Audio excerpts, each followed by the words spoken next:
I've come to the area of this wonderful shrine to Star Wars where all the film stars are gathered, and a chap who I have watched hundreds and hundreds of times but didn't actually know it was him, Derek Lyons, the Massassy Temple Guard and medal bearer. Derek, good morning to you. Good morning. How are you guys? Hello to everyone at BBC Radio Lancashire. Thank you, Derek. Yeah, we're amazed. Just tell us, because we'll all have seen you, just tell us which bit of the film you're in. Well, I'm actually seen in two parts of the film. Obviously, when the heroes, obviously Walker, Chewbacca, come through the main doors, on the left-hand side, as you see off screen, that guy holding that stick, the medal bearer, or the Massassy Temple Guard, sorry, Massassy Temple Guard, that's me. The other guy on the other side, to the right, is a guy called Lorne Peterson, and he actually worked at the time for Lucasfilm, and he still works for them. He does all the special effects and makes the models. Wow. And he's still working. And there's only one photograph in the whole world which I signed and his signed, so it's worth a lot of money now. Well, what was it like? Take us back to when this film was being produced, because it did break all the rules when it came out. Yes. What did you think as a young chap stood there in your costume thinking, what's going on here? Well, the thing is that being 18, I was at college at the time, and got a call from my agent, and I went down and did the bit, and they picked me to do these two scenes.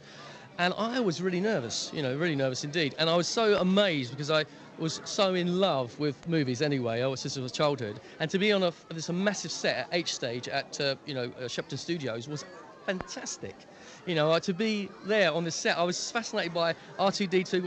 I remember seeing R2-D2, fascinated by that robot, and seeing Anthony Daniels as C-3PO and everything. It was just a overwhelming experience, really. I just words can't describe how wonderful it is, and it's followed me all these years.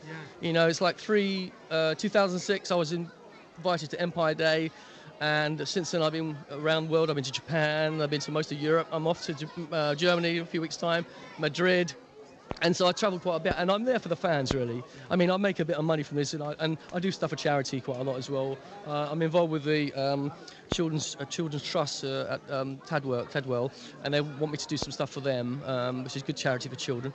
And so I just do what I can, and I'm here for the fans. I'm a fan myself. Well, isn't that the other thing that Star Wars broke the mould with, was certainly the merchandising and the commercial activity beyond the film?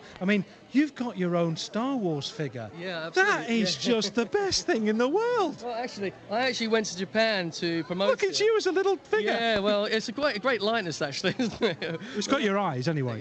Just about, yeah. But, I was very lucky to be invited to Japan to promote the figure, and it's great. My children love it. That they can hold Daddy and say, "There's Daddy," as a rebel. Well, they call it a Rebel Honor Guard, but it's actually Massassy Temple Guard. Oh, you see, I suppose they didn't want to write. It was too much writing to go across the packaging, I suppose.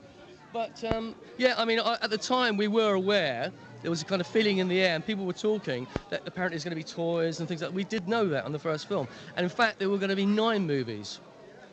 Because obviously there were going to be 9 initially. So what happened? It was actually they had the first.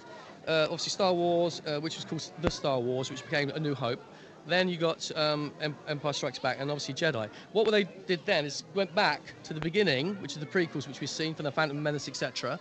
And then what they were going to do is take it from the time from Jedi, as Luke becomes a Jedi Master, an older Jedi, and he takes the same position as Obi-Wan Kenobi did. So that's where it was going to continue. I don't know if ever they're going to do it. Maybe in the TV series they may do that, because they're revisiting the whole story, aren't they, for the series? Well, it certainly seems to have gathered, and looking at the fans who are here today, it's gathered a new momentum, because it was huge in the 70s. Yeah. Well, all these people here, Richard Bonehill's a good friend of mine, and Kenny Baker, we go back a long time, and since then we did Flash Gordon together. So it's great to be with my friends, and the people here are very lovely, actually. They're very nice. The Burnley people are wonderful. I was going to say, you've done Japan, Germany, and now Burnley. And Burnley, yeah. The world is my oyster. Actually, you're here on a historic day, making it into the Championship playoffs for the Premiership. You beat Bristol, didn't you? 4-0. 4-0, fantastic. 4-0. Yeah. Fantastic. Yeah, and Preston did very well as well, both in the playoffs, so you'll be supporting them as well, won't you? Colours. I know, very claret and blue, look at you. I didn't even know. We just thought you were crawling, weren't you? So, obviously, Star Wars came along, and it kind of hit there. Who was the biggest personality on the set, would you say? I would say Harrison. Harrison was such a nice guy. I worked on Indiana Jones and Last Crusade, and we sang Happy Birthday to him. But George Lucas was very nice. He remembered me from the first movie, and I got on very well with George, and I haven't seen him for a few years. But generally, I suppose Yeah, I mean, Mark Hamill, I got on very well with him because we're born both the same month. The 25th of September is my birthday, the same as Mark's. And that's what we had in common. And we hung out with each other for 2 weeks on the movie. But I would say, yeah, Harrison, Carrie was beautiful. You know, I'll tell you a quick story that she, because obviously the set is made from wood and plaster and things like that, and she was wearing these sandals, and one day she happened to get, I think she was like in discomfort on her foot. So I went up to her, I was really shy, honestly, very, very, not as I am now.